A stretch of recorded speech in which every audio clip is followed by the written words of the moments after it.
Hello বন্ধুরা, নমস্কার। সবাইকে অনেক ওয়েলকাম। তো আমার চ্যানেলে সবাইকে স্বাগত। যারা ফেসবুক থেকে এই ভিডিওটি দেখবে তারা কিন্তু আমার পেজটিকে ফলো করে দিও, আর ইউটিউব থেকে যারা দেখো তারা কিন্তু অবশ্যই আমার চ্যানেলটাকে সাবস্ক্রাইব করে রাখবে এরকম নতুন নতুন ভিডিও পাওয়ার জন্য। তো আজকে 1 বছর পর যাচ্ছি বাড়ি।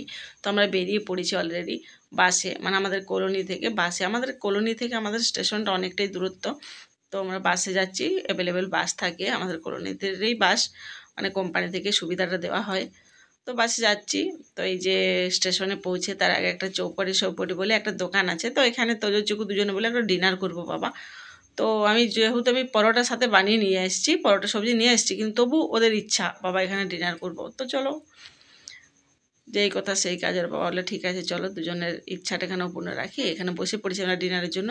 যদিও আমি কিছু খাবো নি, কারণ দুপুরে ভাত পেট ভরে খেয়ে এসেছি। ভাতে সেরকম সবজি কিছু বানাইনি, আলু পোস্ত বানিয়েছিলাম আর পেঁয়াজ পোস্ত বানিয়েছিলাম, মানে কুঁদরি আলুর পোস্ত আর পেঁয়াজ পোস্ত। তো পেট ভরে ভাত খেয়ে এসেছি, নিরামিষ তরকারি দিয়ে ভাত।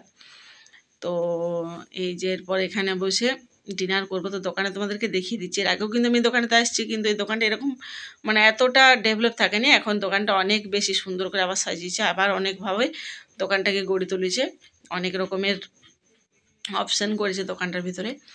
দেখলাম কেক পাওয়া যায়, বার্থডে পার্টি দেওয়া যায় এখানে, সমস্ত কিছু ম্যারেজ অ্যানিভার্সারি কেউ যদি পালন করতে যায় এখানে করা যায়, মানে অনেক রকম আর কি অপশান আছে। তো এই যে তোজোচুকুর জন্য অর্ডার করা হয়েছিল সিজুয়ান নুডলস আর পিঠাই পরোটা, আর কি একটা সবজি ছিল, আচ্ছা রাষ্ট্রিয়ান রাষ্ট্রিয়ান ছোলে ছিল। তো ওটাই খাচ্ছিল ওরা। তো আমি একটুখানি টেস্ট করেছিলাম, খাবার দাবার খুবই সুস্বাদু। তো এই যে সার্ভ করা হচ্ছে।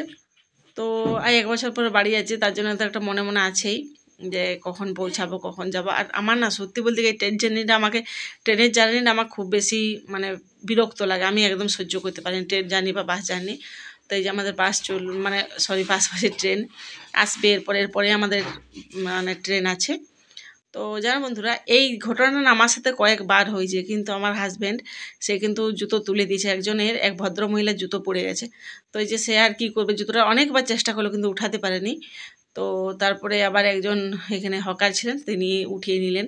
তো সে ভদ্রমহিলা বললেন ঠিক আছে, যখন তুলতেই পারেনি তখন যাক, থাকুক, আর একটা রেখে কী করবো, সেটাও দিয়ে দিলেন, কারো কাজে লাগবে। তো এই ঘটনাটা আমার সাথে অনেকবার হয়েছে, তার জন্য তোমাদের সাথে শেয়ার করলাম। ওই যে আলাদা সিট, আমি আলাদা সিটে, আমাদের খাওয়া দাওয়া সব হয়ে গেছে, যে পরোটা নিয়ে এসেছিলাম সব কমপ্লিট, শুয়ে পড়েছিলাম। এই যে বাঁকুড়া পৌঁছে গেছি সকালবেলা। এরপর যাচ্ছি আমরা টোটো ধরে বাস স্ট্যান্ড, মানে বাস ধরবো, বাস ধরে তারপর সোজা সিমলাপাল আমাদের যেখানে বাড়ি। তো সিমলাপাল থেকে একটু যেতে আমাদের গ্রামের বাড়ি, তো একটু যেতে হবে শ্বশুর বাড়ি, তারপরে যাবো 2-3 দিন থাকার পরে তারপর যাব বাপের বাড়ি। তো এই হচ্ছে আমাদের গন্তব্য। তো চলো গন্তব্যে পৌঁছাই। আর হ্যাঁ বন্ধুরা, আমার ভিডিওটা ভালো লাগলে অবশ্যই আরেকবার বলে রাখছি, সাবস্ক্রাইব করে দেবো আমার চ্যানেলটাকে। ফেসবুক থেকে দেখলে অবশ্যই পেজটাকে ফলো করে দিও। ফেসবুক পেজটা আমার নতুন খুলেছি। তো আমি এরকম নতুন নতুন ব্লগ ভিডিও, তারপরে নতুন নতুন ডান্স শর্ট ক্রিয়েট করি, এসব করে থাকি। তো অবশ্যই তোমাদের আশা করছি ভালো লাগবে। আর এই দেখো পেয়ারা মাখা আমাদের মানে খুবই ভালো লাগে, মশলাদার। তো যদি আমি খাইনি কোনো দিন, এই প্রথমবার দেখলাম। আর এই হচ্ছে আমাদের বাঁকুড়া থেকে বার হওয়ার পর দ্বারকেশ্বর নদী, যার এখন বুক পুরো ফুটি